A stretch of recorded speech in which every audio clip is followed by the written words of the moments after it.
Baik, selamat pagi.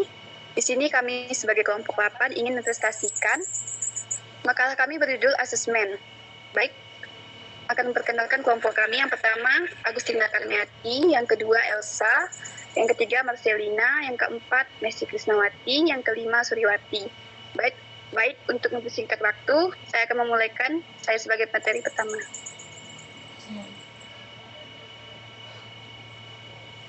Asesmen pengembangan instrumen dalam pembelajaran IPA SD. Asesmen adalah konsep yang lebih luas yang mencakup penilaian profesional pendidikan, perasaan, dan pengamatan, serta informasi-informasi lain yang dikumpulkan dari lingkungan belajar. Prestasi belajar lebih kepada pengumpulan informasi tentang prestasi murid-murid melalui tes dan lembar kerja. Baik, mungkin hanya itu yang dapat saya sampaikan. Saya lanjutkan kepada pemateri kedua. Baik, perkenalkan nama saya Elsa. Di sini saya sebagai pemateri kedua.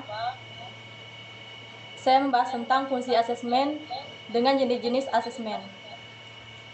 Fungsi asesmen terdiri dari 4. Yang pertama, alat untuk merancangkan pedoman memperkaya pembelajaran IPA di kelas.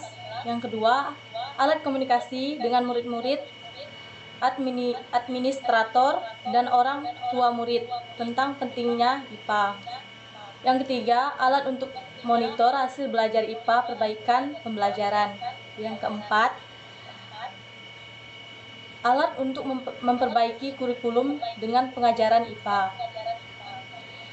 Jenis-jenis asesmen terdiri menjadi 3. Yang pertama, diagnostik.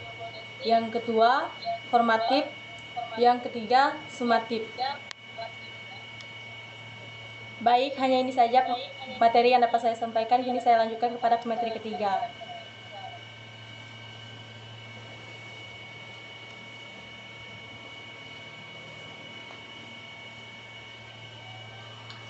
Baiklah, perkenalkan nama saya Agustina Karniati. Di sini saya sebagai pemateri ketiga akan menjelaskan materi tentang peranan asesmen. Yang pertama, asesmen diagnostik.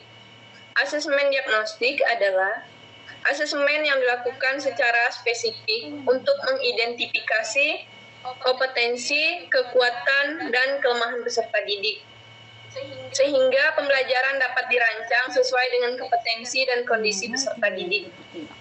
Peserta didik dan perkembangan atau hasilnya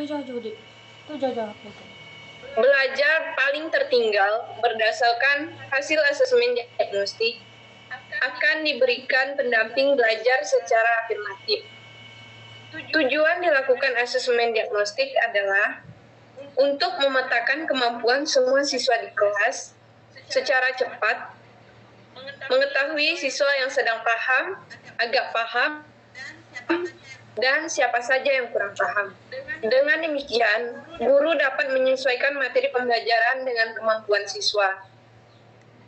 Asesmen diagnostik dapat dilakukan dengan cara tes tertulis dapat digunakan dalam tes diagnostik atau pretest dan tes lisan. Manfaat dari asesmen diagnostik adalah A. Membantu guru mengidentifikasi minat, kelebihan, dan kelemahan murid dalam bidang studi IPA. Yang B. Membantu guru melihat apakah seorang murid memerlukan bantuan dalam belajar atau tidak. Yang C. Memberi informasi tentang perbedaan-perbedaan cara belajar murid-murid. Yang kedua, asesmen formatif.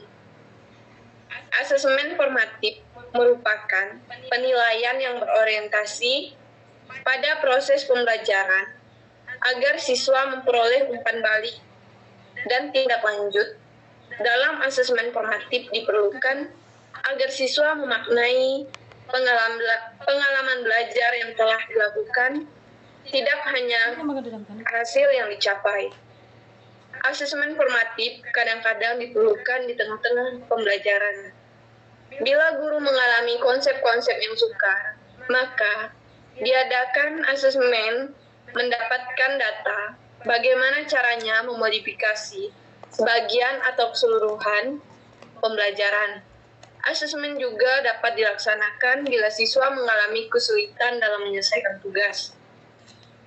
Jenis tes yaitu berbentuk tulisan, tertulis, atau bentuk nunjuk kinerja murid, terutama untuk penugasan penguasaan keterampilan proses IPA. Baiklah, sekian dari saya. Terima kasih dan saya lanjutkan kepada materi berikutnya. Baik, di sini saya akan menjelaskan materi tentang asesmen sumatif dalam pembelajaran. Yang pertama, mendapat nilai akhir. Yang kedua, menjaring data seberapa banyak dari bahan pelajaran yang dapat dipahami oleh murid-murid sebelum beralih ke pokok bahasa berikutnya. Ada 3 asesmen, yaitu yang pertama, ranah kognitif atau pemahaman. Yang kedua, ranah afektif atau sikap dan perilaku. Yang ketiga, ranah psikomotorik atau keterangan motorik. Ranah kognitif atau pemahaman terdiri dari 6. Yang pertama, mengingat. Yang kedua, mengerti. Yang ketiga, memakai. Yang keempat, menganalisis. Yang kelima, menilai. Yang keenam, mencipta.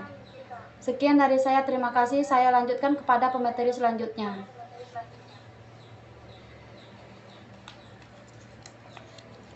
Baik, di sini saya sebagai materi terakhir yaitu membahas tentang ranah efektif dan ranah psikomotorik.